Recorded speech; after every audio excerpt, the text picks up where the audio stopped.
Hi everyone, welcome to PragatiE Vichaar Poetry Festival 2022. On the occasion of World Poetry Day, we all gather here to celebrate our love for poetry, and I hope that through this event we will be able to pay reverence to poetry. So welcome you all. Hi Sucharita ma'am, hi Amit sir, hi Hema ma'am, and hi Abhay K sir. Welcome. So let's just start with the introduction. So first, Abhay K sir. Abhay K is the author of 9 poetry collections, including The Magic of Madagascar, The Alphabets of Latin America, and the editor of the book Bihari Literature. The Bloomsbury Anthology of Great Indian Poems, Capitals, New Brazilian Poems, and the Bloomsbury Book of Great Indian Love Poems. His poems have appeared in 100 literary magazines, including Poetry, Salzburg Review, Asia Literary Review, and among others. And his forthcoming book length poem is titled Monsoon, is translation of Kalidasa Meghaduta, and his Earth Anthem poem has been translated over 130 languages. So this is Abhay K sir. And now we have Sucharita Parija ma'am. Sucharita graduated in architecture from the College of Engineering and Technology, Bhubaneswar. Then after a long break, she completed her master's in computer applications from the ICNU, and she's a gold medalist in the post-graduation studies. She is also the recipient of the prestigious Commonwealth Educational Media Center for Asia award as well. In addition, she has contributed her multi-language writings to numerous magazines, and she identifies her composition to fall in the absurd genre. She has been a voracious reader from her childhood, and her debut book, Esnar, got published in December 2021 by Story Mirror. And her words, she is her sole inspiration in life. Welcome, ma'am. Welcome, Sucharita, ma'am. So now we have Hema, ma'am. Actually, your bio is too long, but I try to, yeah. Of course, yeah. So Hema Myer was born in New Delhi and studied at Bangalore. At the age of 29, she released her first book, Eternal Ocean of Brahma, and she's a certified Reiki Grandmaster and a Mani Reiki Grandmaster and Karuna Reiki Master. And she also has been giving workshop on Reiki, and her book Karmic Trilogy just launched last year, and she will be reciting the poetries from the Karmic Trilogy today. Yeah. So now at last we have Amit Majmudar sir. Amit Majmudar is a novelist, poet, translator, ACS and diagnostic nuclear radiologist. Majmudar's latest books are God's Song of Verse, a translation of Bhagavad Gita with commentary, and the mythological novel Sitanya. His fourth poetry collection is forthcoming in the US, and What He Did in the Solitary. Winner of the Annie Hale Prize and the Pushcart Prize, he served as Ohio's first poet laureate, and he practices diagnostic and nuclear radiology full-time in Westernville and Ohio, where he lives with his wife and 2 sons and daughter. So welcome you all. I hope that you all are having a good day. So hi. So before starting our discussion, I would like you guys to recite your poetry. So first, let's Amit sir, please recite your poetry. Sir, your mic is off. You are on mute. Yeah. Sure. Thank you so much for having me. Yeah. Okay. Yeah. Can you hear me now? Yeah, we can hear you. You are audible. Okay, yeah. Good. Great. Thank you so much for having me with this festival, and thank you so much for your kind introduction.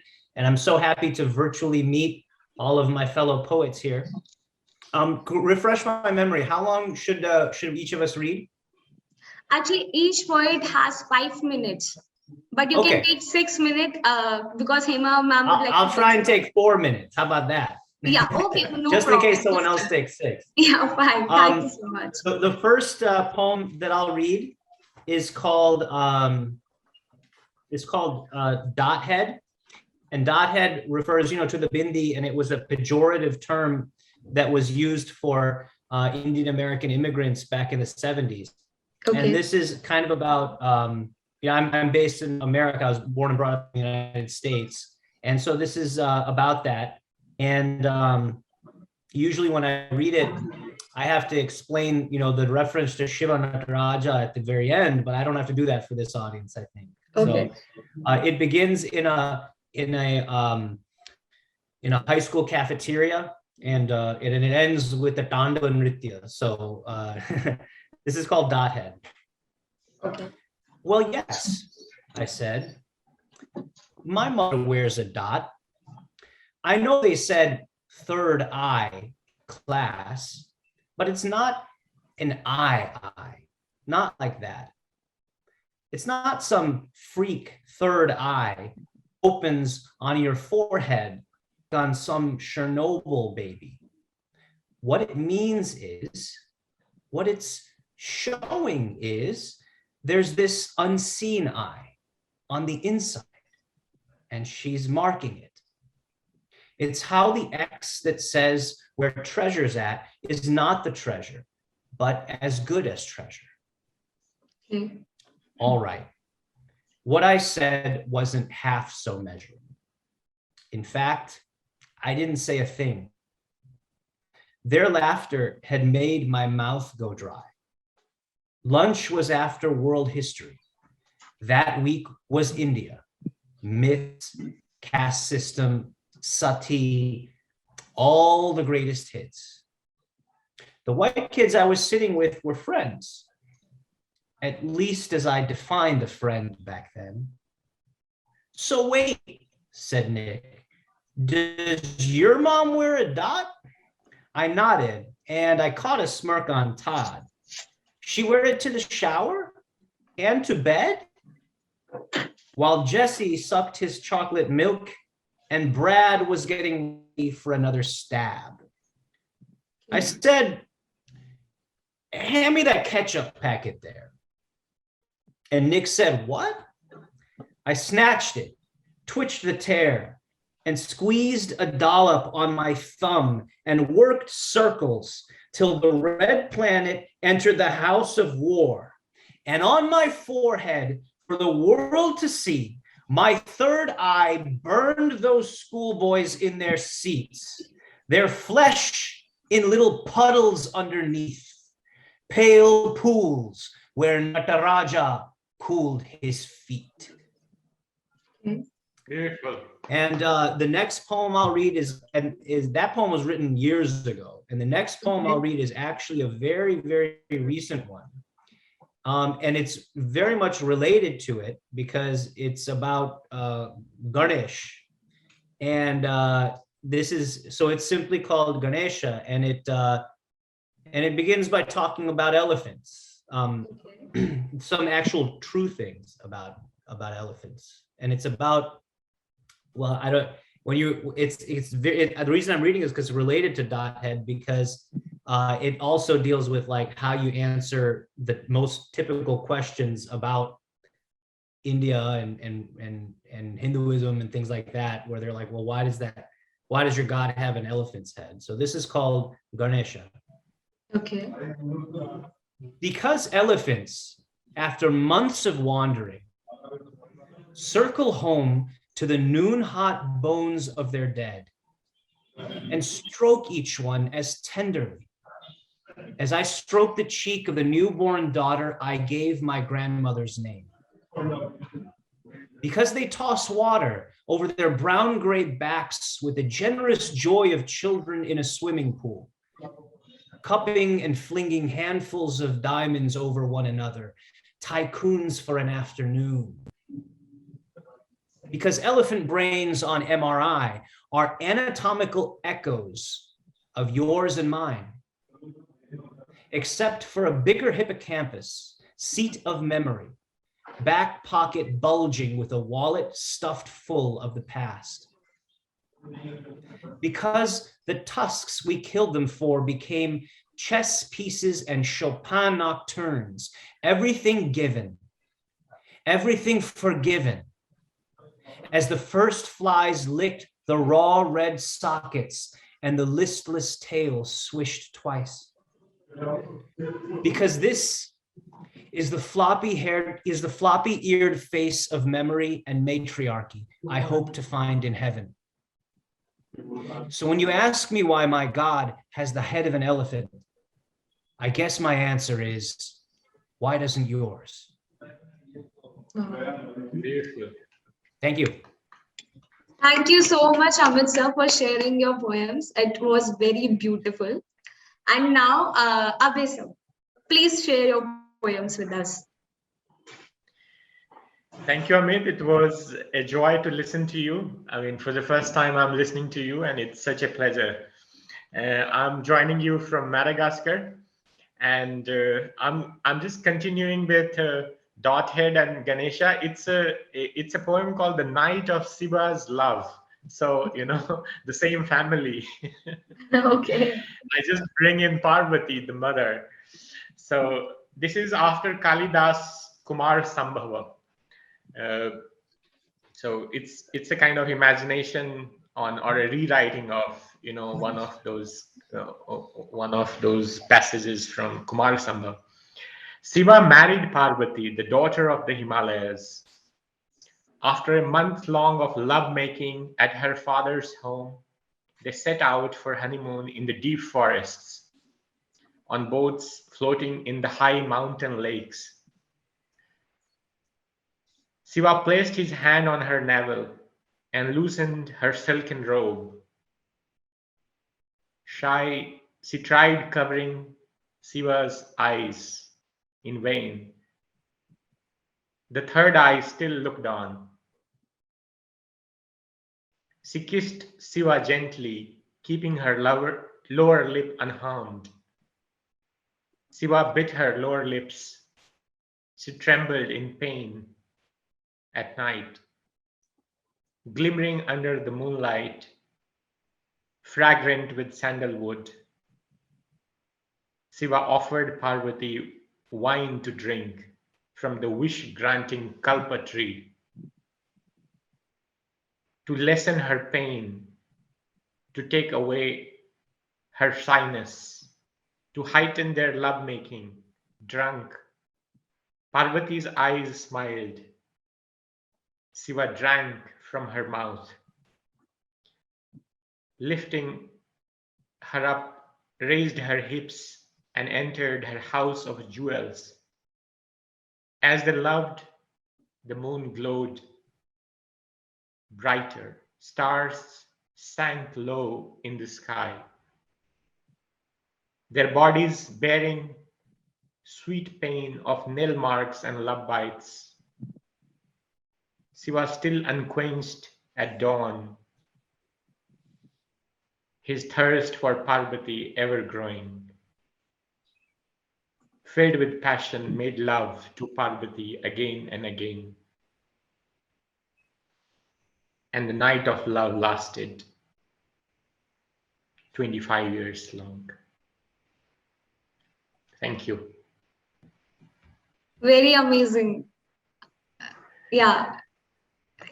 Anyone would like to say anything? Abhay sir poem, like Hema ma'am, do you have any words to say? I would just like to say it was a beautiful flow. It started with Amit, and when Amit spoke, I instantly touched my bindi because he was talking about that, and I think Suchitra was also, very aware of that, and it flowed on to Goddess Parvati, and I'm very interested to know now the next flow of the poems.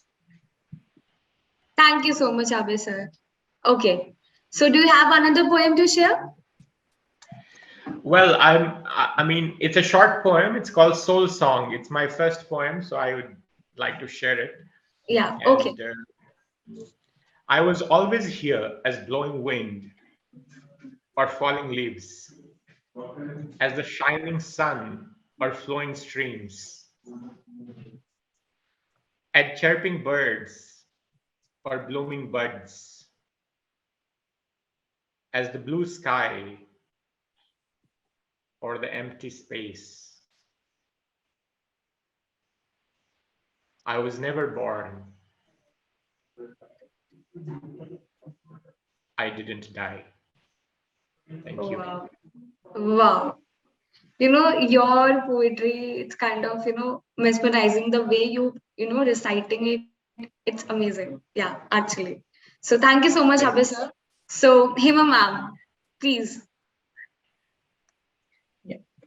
Thank you so much. And I would like to start by thanking Frontlist Media and PragatiE Vichaar for giving us this amazing platform to share our poems and, to connect to other poets on World Poetry Day.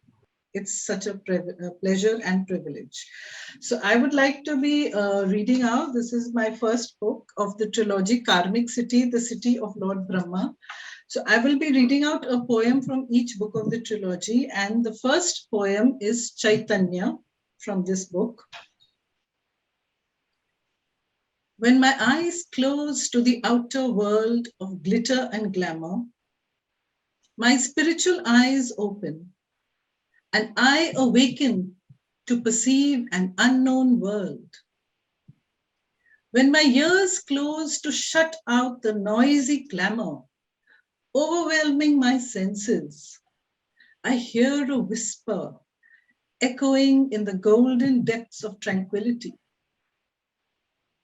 When my lips are sealed against an utterance of the sounds of resonance, words fade into oblivion as I learn to speak the language of the soul. The closed doors gently open. The materialistic fetters loosen their tenacious hold. Ancient bondages of thought struggle to break free, lifting me to heavenly realms. The blank canvas of my soul is now splashed with a riot of colors to form a kaleidoscope of hues on a star-spangled sky. I drift in ecstasy, in all-pervading bliss, till the twinkling stars are struck by a flash of brilliance, a call from the divine. An inner effulgence beckons, and I find myself traversing amongst the starry heavens till I am absorbed into a vortex of blinding light. I drift inwards, deeper and deeper, till I find that I am lost. I lose cognizance of my name, fame, desires, and discover that I have found my true self, Chaitanya. Beautiful. Thank you so much. And this is my second book, The City of Lord Vishnu, Karmic City, the City of Lord Vishnu. And the theme for this poem is Kundalini. And I think it would be a very different version from what Amit was talking about when he spoke of the third eye. Yeah. Kundalini. The third eye opens, spiraling my senses into a celestial sphere of cosmic consciousness, freeing me from the delusory webs of worldly ties. A divine radiance beckons, absorbing my being into a vortex of blinding light. The hidden reservoir of spirituality lying within gushes forth, cascading onto the luminous petals of the unfolding lotus chakras. As the Kundalini rises within the sacrosanct spinal cord, each chakra blooms in rapturous ecstasy, heralding stunning visions of spiritual glory and celestial grandeur. Vibrant cosmic waves suffuse my spiritual luster, and each petal of the resplendent chakra blossoms in respectful obeisance to the divine effulgence within and that immanent in the universe. And the next few lines are my favorite from this poem. Okay. As the Kundalini ascends, it pays homage to each chakra, inhaling from them the fragrance of my tapasya. My subtle sheets hold aloft the burnished flame of my emerging divinity, a humble invocation to the gods. The unseen hand of the weaver has interwoven my subtle garment with the mystical secrets of the heavenly galaxies. My auric bodies soar on the wings of my spiritual experiences, leading me towards the portals of heavenly bliss. Thank you, Hema ma'am. Yeah, most welcome. And I would like to Your just third end one. Yeah. by showing, this is the third book of the trilogy, Karmic City, the City of Lord Shiva. And this book, as would be, I would say, a continuity to what our earlier poets have spoken, since Lord Shiva came in both of them, but a very different perception, because it is about the journey from birth to death, or as I have been saying, from the womb to the tomb, you know, in that sense. It's called The Last Sigh. My life is a long journey on a winding road, which meanders through hills of fortune and fame, and dales of anguish and pain, taking me from the womb towards the tomb. My physical garment is now tattered by the ravages of time and finally wrenched away from me. Time appears to stand still in that eternal moment when the eyes close forever. The inner effulgence goes back to its divine source.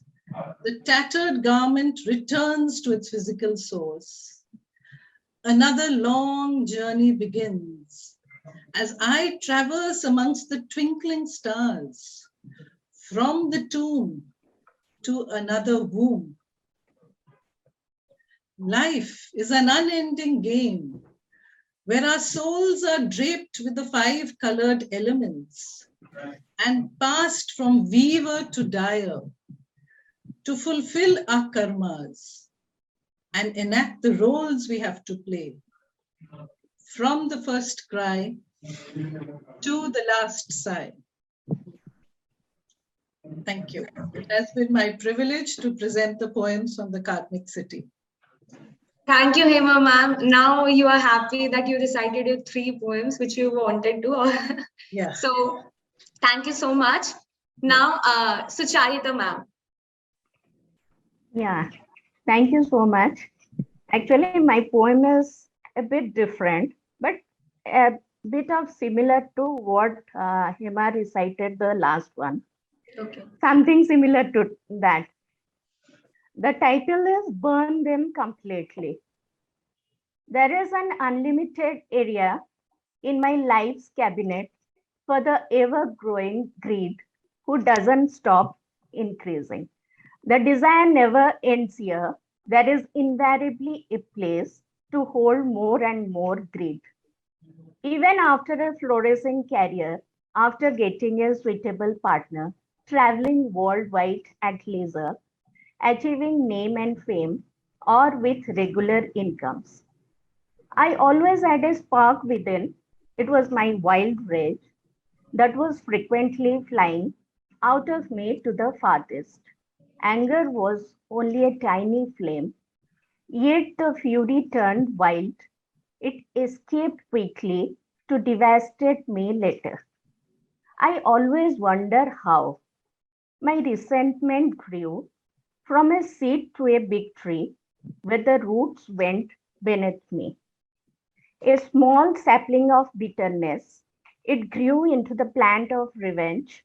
It extended its branches, standing firm on its bed of harshness. Doubt had no expiry date. It forever stays in fashion. However, I tried multiple times to defeat it with my tranquility, yet I could not get rid of it. Jealousy held me its captive. I lost myself in its arms. There was no track scene that was holding the real me. I was the genuine victim in the fire of emptiness, burning in the evil's room where the demons had ignited it. The emotions choked me. I could not escape from it. It was like a spider's web. Once cut, it engulfed me. My feelings grew numb.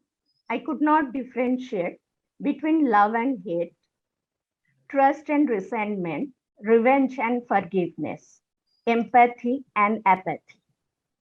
It had ravaged it all, my relationship, home, some ambitions, career, fortunes, and families, above all, my future. I was the creator of all my thoughts. I was the naive victim in my malicious trap. Let me destroy them before I leave from here. Toss them into the fire before it consumes all. Let it finish with me before it spreads everywhere. Bury them in my grave, fasten deep within. Make sure one thing, it should never retreat. It would grasp everyone that would pass by. It might pull and put all in its sinister hole. When the time is right, burn it. Let the flames reach the sky. It would take my wrath, greed, revenge, doubt, and denial.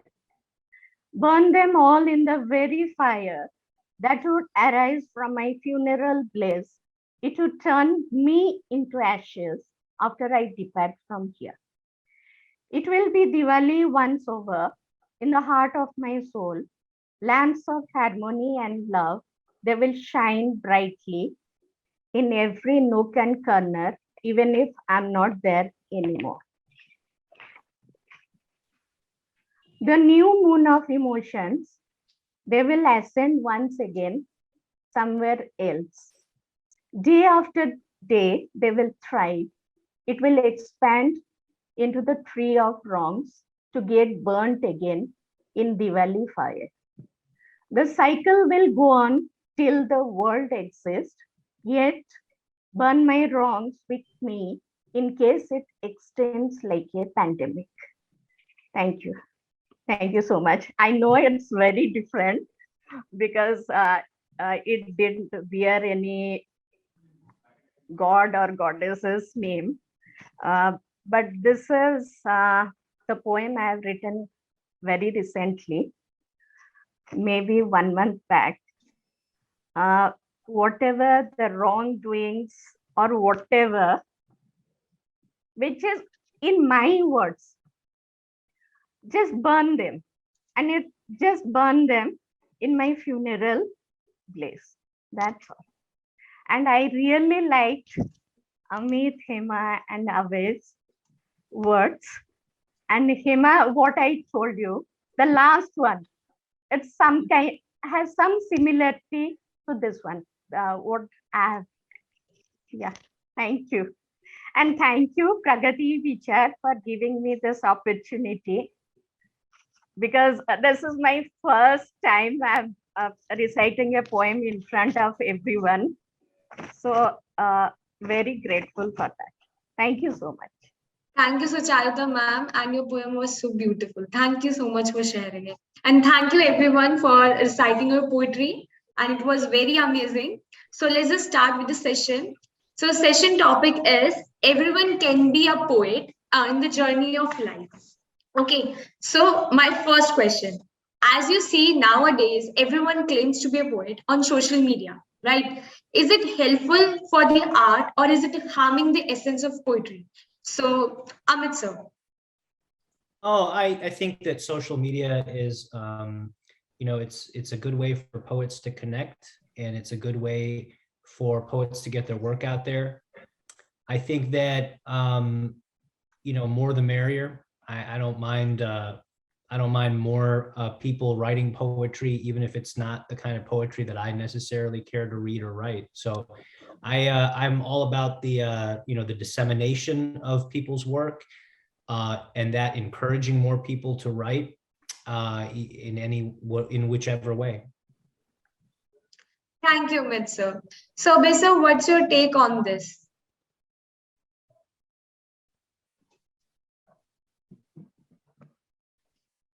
You are on mute. Yeah. Well, I mean, to each to his own. I mean, I guess I agree with Amit. More the merrier. Okay. So, Hema ma'am. Yes, to continue with what everyone is saying, it's a wonderful way to connect to other fellow authors, fellow poets. And I do know that there are large groups, author groups, poet groups on Facebook and Instagram, which are very active. And I feel that when one shares poetry or when you write certain, creative, even a post, even a line, it can inspire others in a way which we would never have thought of.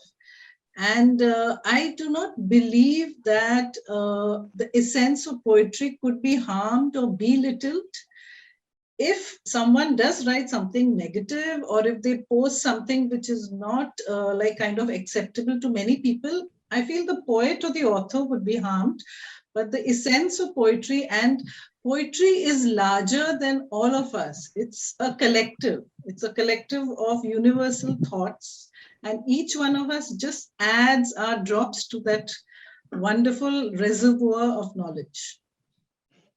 Thank you, Hema ma'am. Sucharita ma'am. Yeah, actually, I also agree with the three, but not to a great extent. One word or a feeling, okay, it can inspire or help other budding poets to write something different, Right. whatever comes to their minds. But many times I have seen in Insta and all the kind of writing which I don't like or something, but I cannot help it. But it's fine. When more people write, then they will be better, and they will be more creative, and more points are coming up. So it's a good thing, good trend. Yeah, that's it. Thank you, Sucharita ma'am. So my next question is, the poetry is something that binds us with a flush of emotions. So what core substance should we add in the poem that depicts a spiritual journey? So this is first for Hema ma'am. So I feel that, at least this is what I do. I just write from my heart. I actually start by sitting in silence with a blank page or on the laptop. And whatever flows through me at that time is what I write about. And it has, I have been finding a deep resonance with the spiritual vibrations and the higher frequencies, which I do work with. I am also a healer, a psychic medium, and a clairvoyant. So I kind of mystically connect and intuit a lot of wisdom which comes forth in my poetry and my work. So I am basically an author, and I have written mystical poetry in the trilogy series, but my other books are more of New Age philosophy, and I have one of historical fiction and clairvoyance. So I feel that at a certain time, certain emotions and thoughts flow through me, and that is what I put on paper, and I articulate that. Okay, thank you, Hema ma'am. So Abhay sir. What's the question? Okay. Sorry. So poetry is something that binds us with a flush of emotion. What core substance should we add in the poem that depicts the spiritual journey? Well, I mean, it's to each person, it's different. So for me, I would speak for myself, and I mean, I just completed writing a poem called Celestial, which is about a journey mm, through 88 different constellations, star constellations. Here in Madagascar, I look at the sky and I can see so many constellations at night.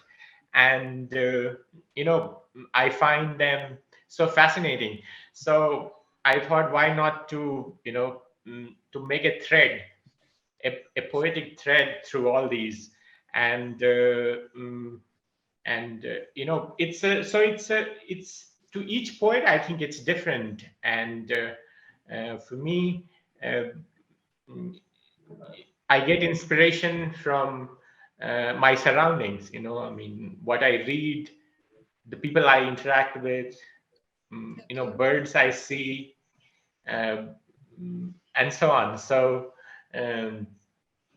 it's not always as a spontaneous overflow of emotions, but I'm sure emotions play a great role in it. But poetry is much more than that. I mean, it's as you can see from the poems of different poets here today. For example, Amit's poem "Dot Head," or Hema's poem. It all emotions are there, of course, but then also there are legends, there are mythologies, there are so a poem or literature, for example, it brings together all these things which matter to us. And sometimes superstitions or legends or mythologies, they matter more than facts. And I guess that's the beauty of literature, that it tries to bring them all together. Thank you, Abhay sir. So, Sucharita ma'am, what would you like to say in this context? Yeah, actually, for me, one should be very honest to oneself. What Abhay said, it's different for different kind of people. Actually, I meditate a lot. So, and many times, actually, the poems or the words doesn't come very easily. But if you sit silently for some time or meditate or whatever Hema said, she practices many kind of spiritual things through prayers also. Sometimes the silence actually speaks. The true feelings, the true emotions flow at that time. And it's different for different people. But the most important thing, if you are true to yourself and if you are honest to yourself, then the words might come to you in different forms. And I think that is what is called poetry. So different emotions bind together, they make beautiful poems. Yeah. Thank you, Sucharita ma'am. Amit sir. Sure, I think drawing together what the other poets have said, I think we talked about emotions, the individual variations of it, and the ancestral traditions for different people when we talk about mythologies and legends and things like that. And I think the common thread there has to do with your what you in your question when you talk about spiritual journey. And we do consider the spiritual journey to occur over multiple lives, from the embodied soul to the nirvana, or the resorption into the divine. And that journey is at the core of that journey, the core, quote unquote, core substance of that journey is the Atman, or the self, right?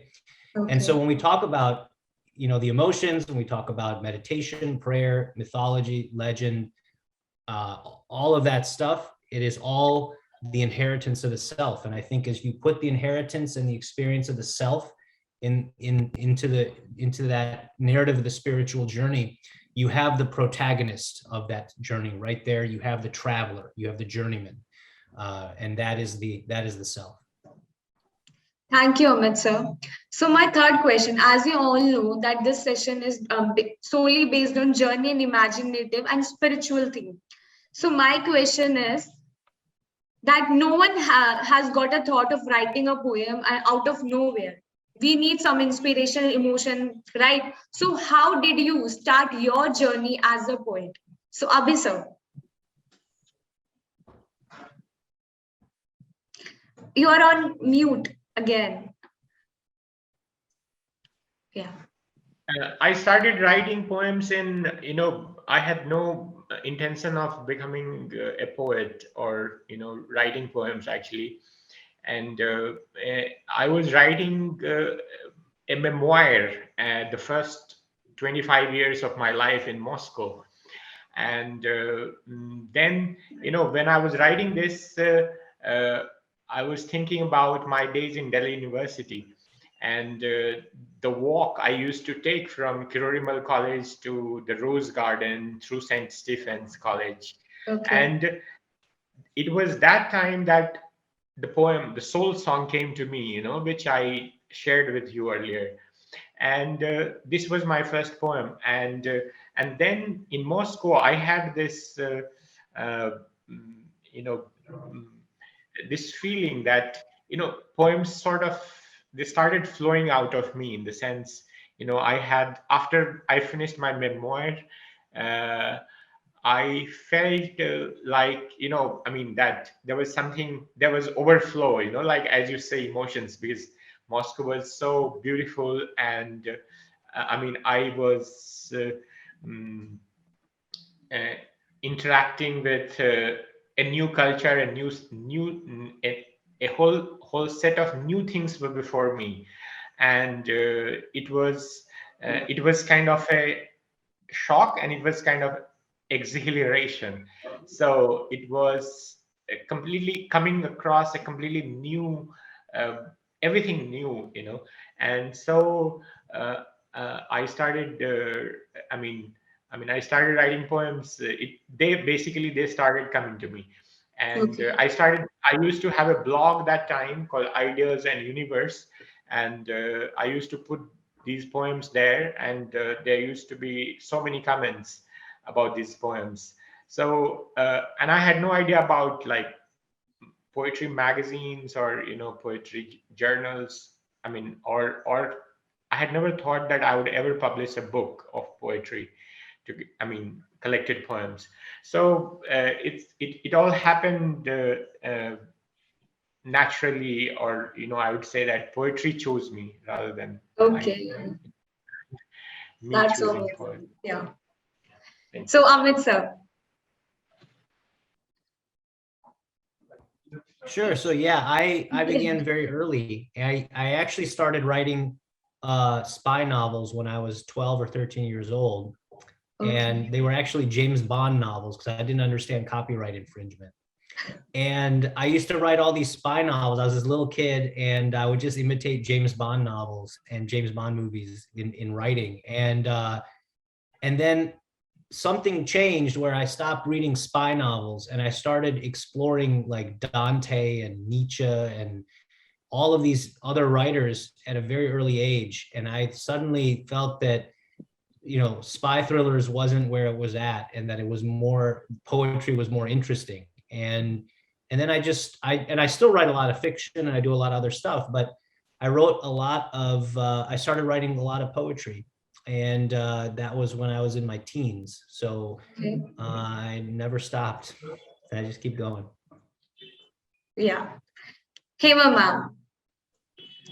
Okay, I would like to start by saying that I love the phrase that Abhay used, that poetry chose me. And I think that's very true for me also, in a sense that I started writing, and I would say being an author was actually chosen for me by my destiny. I had no idea I would go into that. I was looking at commerce and studying, doing my MBA abroad.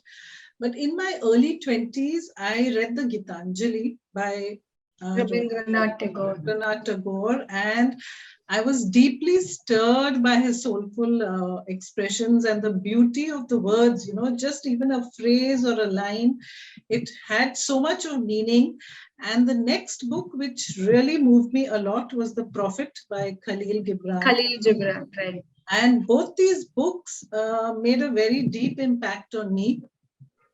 Subsequently, I started writing, but I still remember I live in Goa, India, and we have like 4 months of monsoons, where it's dark and most of the time lights go out. So I was sitting in the veranda, there was no lights, and it was pitch, darkness, and there was a flash of lightning. So when the lightning occurs, everything is so bright and you can see everything so clearly. And again, it fades into darkness. And that kind of thought, I said, and in that, in front of me was a huge spider's web. It was a beautiful one. So the first poem I wrote was actually about the spider's web, but it is so long that I wouldn't even think of reciting it, But the second one, if you notice in Chaitanya, I did speak a little about that when I said, the twinkling stars are struck by a flash of brilliance, a call from the divine. So for me, that was like a message from the divine that, put it out in poetry and write down your thoughts and allow them to flow, And I just sit in silence. And as also Sucharita said, the silence speaks. For me, I love just sitting in silence, and through the silence comes out the pure creativity. So this is how my journey started for poetry and also writing. And one of the second or third poems I wrote was Chaitanya, which I started with. Thank you, Hema ma'am. So Sucharita ma'am, your journey as a poet. Yeah, actually, I was writing in schools for magazines and all. In Sanskrit also I have written. But actually after graduation and all, so everything was just pushed. Means I didn't think about poems or writings. But what happened in 2020, when the pandemic started, I had a lot of time. So again, the poem, means I revived it in 2020. I wrote on Mother's Day, I wrote a poem, and it was quite liked by my friends, families, and all. So I started this writing blogs and short stories. So I had this peculiar habit. I used to give my own quotations in the beginning or a short poem of 3 or 4 lines. Then the short story was there. So again, I think in 2021 or something, I thought, why not into poetry? Means I never thought to be a writer or a poet, but the words, the emotions, it came very naturally to me. I don't know why. So maybe that's God's gift or something. So I wrote poems, and this Estener book, which was published last year December, it had 40 poems. And after that also I have written 20 more. And whenever I think of writing short stories and all, that is not coming easily to me. The poems are coming easily to me. And the best thing is, for me, poems are it's a collection of mysteries. Only the poet knows or what he was thinking at that time. It's a different conception for everyone. Means whatever the poet has written, it has a different meaning for different kinds of audience. So that is actually the beauty of poems. So this is my journey. I'm still writing. Yeah, I have just revived writing nowadays. So I'm writing full time now. That is whatever is coming to me. And I pick up my subjects from from everyday life. Whatever is surrounded by me, so I just write about that. Yeah. Okay. Thank you. Thank you, Sucharita, ma'am. So, when it comes to understanding poetry, not so many people comprehend the meaning, right? On what level one can move to understand the flow behind the words written? So, this is for Hema, ma'am. Please. I think we've just been discussing all this, that, whatever each one perceives and writes is very personal. And of course, it is understood and comprehended by every reader at their personal level and at their personal comprehension, of the words. I would compare poetry in a way to modern art, in that sense, because it is immensely deep. It can reveal different facets of wisdom. It can reveal different facets of thought flow and expression according to one's perceptions. Like if a child was to read a poem, they would have looked at it very differently and understood it very differently as an adult or even maybe a senior citizen. So poems have the ability to go beyond the meaning of the word, and also they have a hidden depth, which is very intriguing. And this is what happens when I write poetry. I mean, I feel if a child was to read it, it would be a lovely story or something like that. But if a seeker or a philosopher were to read it, they would have a different perception completely. Thank you, Hema, ma'am. Abhay K, sir.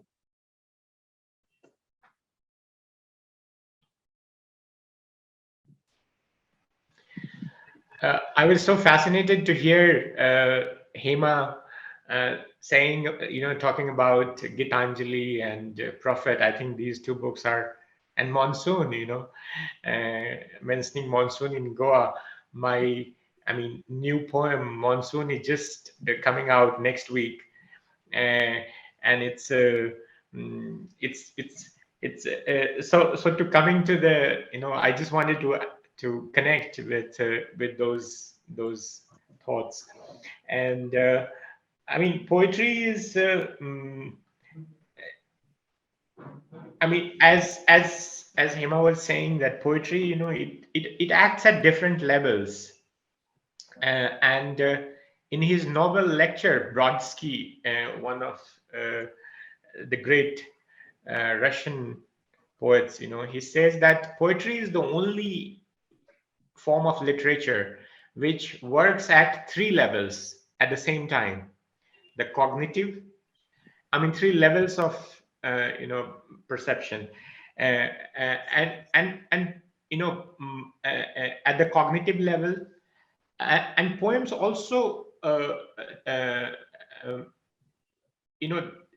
they have this revealing power or revelatory power. So so it's a medium of expression which is complete in itself. It has several dimensions. So when we talk about a poem, like for example a poem of Khalil Gibran, for example, if you talk about love or children, or they work at different levels. And that's the beauty of poetry. For example, Amit's poem Dot Head, if you listen to it once, it works at a certain level, but if you read it again and again, it brings in lots of things there. So it packs a lot, so a poem, it is or for example, all art forms, they are poems only when there is a reader. You write a poem, but until someone reads it, it's not complete. It has to be, it's the writer, the poet, and the reader, and that makes the poem. And each reader is different, brings a different background, And that's why, poetry is subjective. And it also connects with the first question, that social media bringing in lots of new poetry. So there is no, poetry is subjective, and there is no way to say that this is a good poem and this is a bad poem. This debate can then go to extremes, that only those poets who are Nobel laureates probably write good poems. But you also have in South Asia this truck poetry, which is written on the back of the trucks. So it is, I think, poetry as a form, the meaning it brings to to the reader, and for truck drivers, for example, they would only like that kind of poetry and would consider that that's the best poetry written in the universe, because they can feel it and can read it and completely understand it. There are Insta poets, who write poetry on Instagram, and you have several celebrity poets now who are basically Instagram celebrities, from various parts of the world, and these are like 4-line or 5-line poems, which are like instant coffee. You drink it and you are happy. So then there are poems like in Prophet and in Gitanjali, and there are poems like long poems like The Westland, or I don't know if you know about a poem called Locksley Hall, written by Alfred Lord Tennyson. And so there are, there is a whole variety out there. And also, when we start writing poetry, we also graduate as poets, in the sense that we start at a certain level, then our poetry changes, it evolves, and the subjects we deal with evolves. And the reader, whoever reads that poem, it depends on at what level of consciousness, or at what level, because all poems cannot be understood or understood by everybody. It's you need a certain background or certain knowledge to appreciate different kind of poems. So the basic line is that it's between the poet and the reader, and each reader reads a poem differently. Thank you. Thank you, Abhay sir. So Amit sir, do you want me to repeat the question again? Oh no, I think it's about accessing the meanings of poems, right? Comprehending that, yeah. Yeah, and I think I agree with a lot of what everyone has said, and I think that what I can add, I guess, to the question or to the answers for our readers is that if you do come across a poem that you don't feel like you understand, or that is resisting your attempts to understand it, feel free to move on to something else, and there's so many poems out there.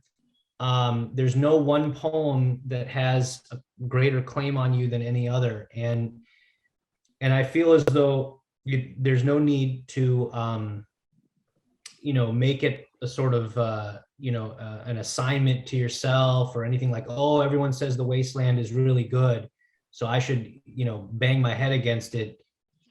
If it doesn't give you pleasure, if it doesn't move you, and if it doesn't communicate to you, you can move on to something else. And maybe, and what I found myself is that, when I was 17 years old, I was not very interested in Ulysses by James Joyce, and I couldn't quite engage with The Wasteland by T.S. Eliot. But when I was about 24 years old, I returned to The Wasteland and I thought it was brilliant. And then when I was in my early 30s, maybe, I found an audiobook recording of James Joyce's Ulysses read by an Irishman, and it turned out to be one of the best audiobook experiences that I've had, and it was very memorable. And I still didn't understand all of it, but it was music, it was word music. And so you have to have faith. First of all, I mean, I tend to have faith in the judgment of time. I do believe that, out of the poems published in, like 1922 or whatever, the only one we know about anymore is The Wasteland. There's a reason for that. But at the same time, I believe that it isn't necessarily right for everyone, and it isn't necessarily right for everyone at a a certain time point, at this individual time point. So that's what I think. I think that if a poem doesn't communicate to you, move on to something else. And then if it's something that it has a lot of fame and a lot of prestige and a lot of reputation, you may want to circle back to it sometime later when you're older and wiser and more receptive. Thank you, Amit sir. And yeah, I can see. Add something, Okay. when Amit said that, it reminded me, because in 10th standard of school, we had a lot of recitation, and we did recite Tagore's poetry, where the mind is without fear and the head is held high. And at that time, we were 14, 15 years, the meaning of the poetry did not make an impact, but it was more about, renunciation, how we actually pronounced each word, how we spoke it out. And later on, when I read it, it had a different meaning altogether. So, it's very true. It's all very relative. Thank you, Hema ma'am. So yeah, we have just exceeded the time limit, but before winding up this session, I would like to ask last question to all of you. So who do you look up to for finding aspiration among words or poems you read? Who is your favorite poet, and what is that one authentic thing you love about his or her writing? So Sucharita ma'am. Actually, so many poets have made an impact on me. But the one I can tell is one is in Hindi, Gulzar Sir, because he has lots of emotions, powerful words, soul-stirring words actually, and his work is actually ageless work. Means everybody, any level of audience can read it. And another poet is Robert Frost, because the meaning is up to the audience. The language is very simple, and the meaning is very deep. So I love them. Many others are there also, but for me, lots of emotions, simple language, the powerful words, they have made a lot of impact in my poetry and in my life also.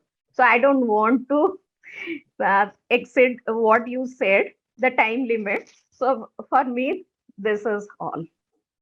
Thank you, Sucharita ma'am. So Abhay sir, you are on mute.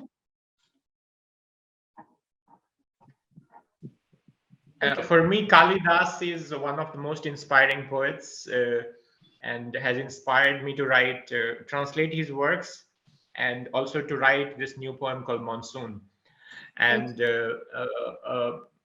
Kabir, for example, is a poet whom I truly love, and he has been throughout with me since my school days.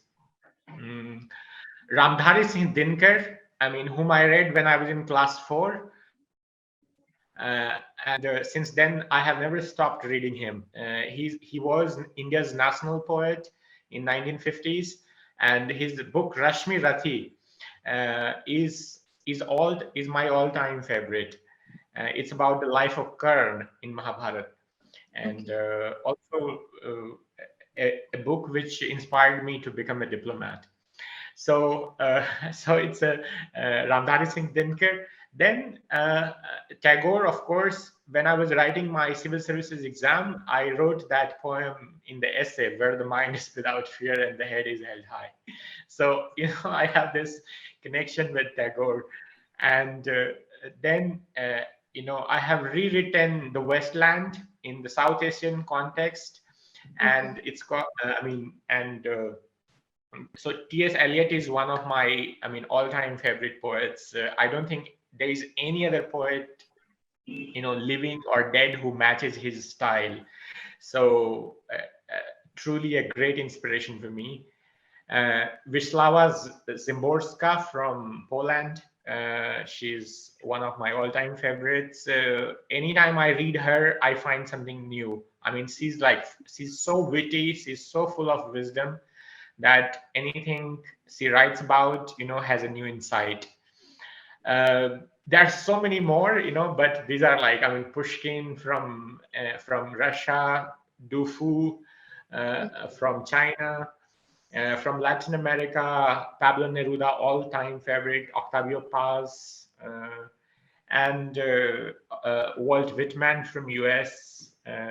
So, I have favorite poets from different parts of the world. So yeah, this is a short list. Thank you. Okay, not short. Thank you so much, Abhay sir. So Amit sir. Yeah, I think that it's just as Abhay was kind of getting drawn into listing all the poets that he loved from all around the world. Right. It's not really possible to pick one, and it's kind of like among your own books, it's hard to pick one that you like the most, because they're all like your children.